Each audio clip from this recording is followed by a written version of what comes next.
Getting into raw cooking with Zane, we are going to make a delicious, creamy apple and carrot soup with a little touch of ginger today, and we're going to do it all in the Optimum 9400 blender.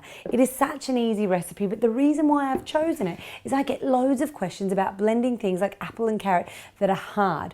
Now, the blender is perfectly capable of you throwing this apple all the way in and blending it up beautifully, but what I find is when there's a lot of liquid, apples float. And so what will happen is the apple will float around on top of the liquid in the blender. So I am going to cut and remove a little bit of the core. Actually, we're not even going to remove the core. Pop it in, it'll all get blended up. But I am going to cut it so those smaller pieces are less likely to float as we make this particular recipe. Next, I'm going to add carrot. Now you can use one very large carrot. I'm going to pop 2 in. Again, the blender is perfectly capable of blending the whole carrot, but I really want to cut it up so it will speed up the process just a little bit because I really want to warm my soup today. And I'm going to use about 1.5 large carrots in there. We've got some shallots, 1/2, 2 shallots, depends on your taste. They go in, a knob of ginger and a squeeze of lime. And actually a good tip is to roll the lime before you cut it. So I'm going to roll that under my hand and then cut all the way through, and I should be able to easily now get a little bit of juice from that lime. And I'm again going to keep the other half of the lime in case I need to taste. So that's what that's for there. I'm going to add 1 cup, and I've got quite hot water here. You can use cold, but again, if you're going to heat the soup, you can speed the process by using hot water. And then the last ingredient that I'm going to add is a hulled tahini. So hulled or unhulled, it's completely up to you. I quite like the flavour of a hulled tahini.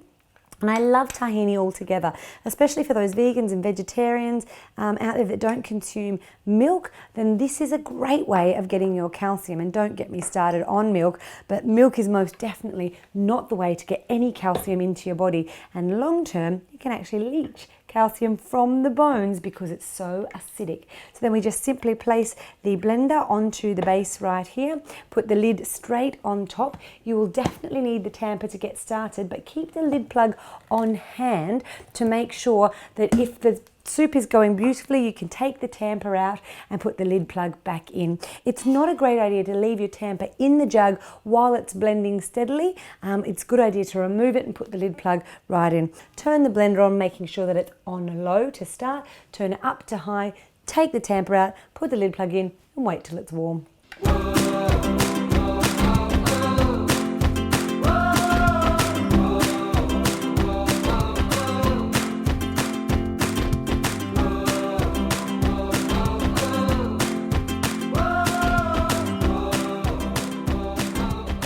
You tell me, can you cook a soup that quickly? Absolutely not. And you'd have to wash the pot. But this blender is going to wash itself when I fill it up halfway with water. Turn it on for about 10 seconds and then rinse it out in the sink.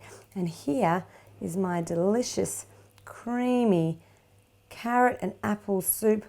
It's nice and warm and ready to rock and roll. Now to serve that, I can pop just a sprinkling of black sesame seeds on top and a little touch more calcium with my soup.